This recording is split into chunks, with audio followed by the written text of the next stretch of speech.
Atenção espectadores. Dentro de 5 segundos, Boletim Brasil.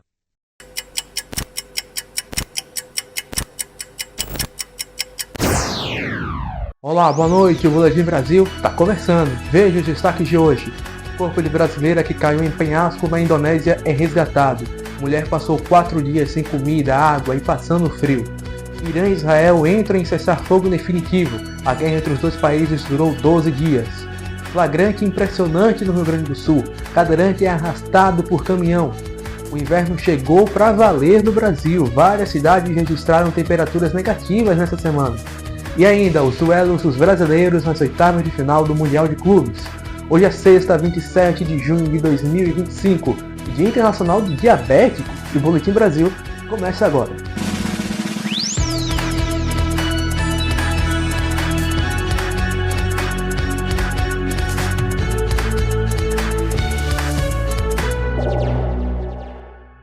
Começamos essa edição do Boletim Brasil falando sobre uma história que mobilizou o país nesta semana.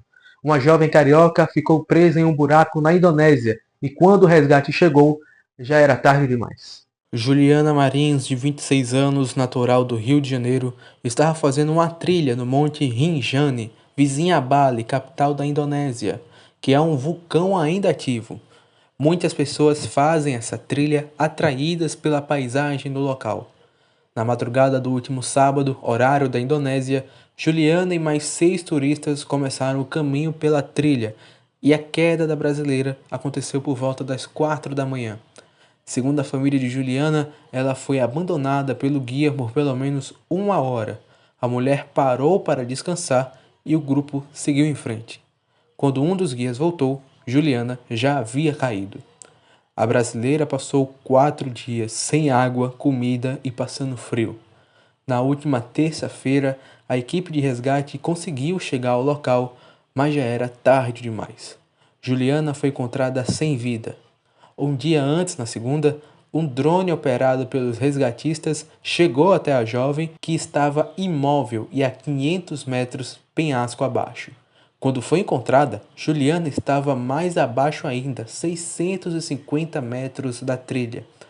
Depois de 15 horas de trabalho, o corpo de Juliana Marins foi levado a um hospital numa cidade perto do Monte Rinjani, na manhã da quarta-feira. Hoje pela manhã, a autópsia do corpo de Juliana foi divulgada. A causa da morte foi um trauma contundente, resultando em danos a órgãos internos e hemorragia, fecha aspas. Aí, na segunda autópsia, a jovem sofreu fraturas em diversas partes do corpo. O resultado aponta que a morte ocorreu cerca de 20 minutos depois ela sofreu os ferimentos. Depois de 12 dias de bombardeio, Irã e Israel anunciam um cessar-fogo. Ambos os lados declararam-se como vencedores após 12 dias de conflito. O primeiro-ministro israelense Benjamin Netanyahu afirmou que ainda precisa concluir sua campanha contra o eixo do Irã, derrotar o Hamas e garantir o retorno dos reféns a Gaza. O presidente do Irã, Massoud Pezeshkian, classificou o desfecho como uma grande vitória para Teherã e também afirmou que a guerra foi imposta ao Irã pelo aventurismo de Israel.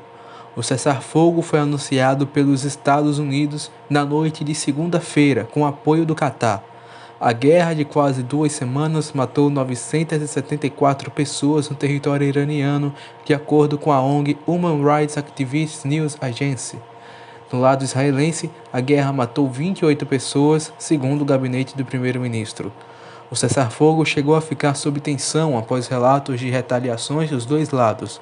O presidente Donald Trump chegou a afirmar que estava insatisfeito com os dois lados. Depois do intervalo, flagrante impressionante no Rio Grande do Sul. Cadeirante é arrastado por caminhão em avenida. O frio intenso que fez em algumas regiões do Brasil nesta semana.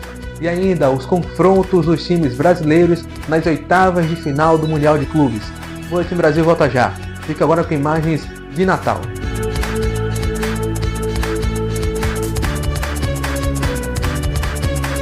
Toda segunda, quarta e sexta você fica muito bem informado aqui no Fala Mais Online. Eu, Alan Henrique, trago as principais notícias regionais sobre o mundo do rádio, da TV e da comunicação, com agilidade, credibilidade, opinião e com a sua participação. Não perca, o Fala Mais Online vai ao ar toda segunda, quarta e sexta, a partir das 8 da noite, ao vivo. Inscreva-se no nosso canal e siga o programa nas redes sociais.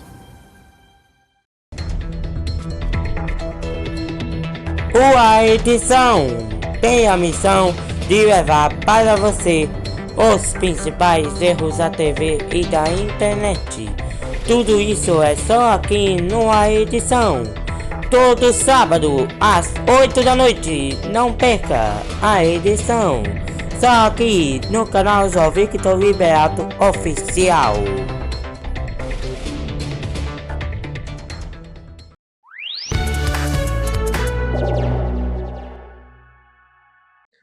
Estamos de volta com o boletim com uma imagem impressionante. Um cadeirante foi arrastado por um caminhão na zona leste de Porto Alegre. O idoso de 68 anos foi arrastado por alguns metros e não sofreu ferimentos graves. Segundo a família do idoso, o motorista do caminhão foi embora do local do acidente. A família ainda explica que o cadeirante estava transitando na rua porque não há calçamento regular na região. O idoso está bem e se recupera em casa. E o frio chegou para valer no Brasil durante essa semana. Em algumas cidades do sul e do sudeste foram registradas temperaturas negativas. A onda de frio chegou ao Brasil na última segunda-feira. As baixas temperaturas vieram acompanhadas de geada em alguns pontos. Cidades registraram frios recordes. A menor temperatura foi registrada na cidade de Urupema, na Serra Catarinense, que registrou 8 graus negativos no início de quarta-feira. Na região sul, os campos congelaram. Um chafariz congelou na cidade de Gramado. Até a capital paulista registrou temperatura negativa. No extremo sul da cidade foi registrado 0,8 grau negativo. Essa foi a terceira onda de frio do ano no Brasil e a primeira deste inverno. O frio perdeu força e deve acabar completamente durante o fim de semana.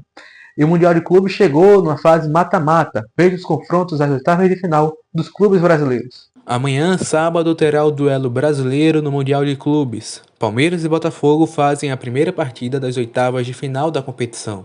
O time carioca se classificou em segundo no grupo B, já o Palmeiras se classificou em primeiro no grupo A. O jogo será às 1 da tarde. O Flamengo enfrenta no domingo às 5 da tarde o Bayern de Munique da Alemanha.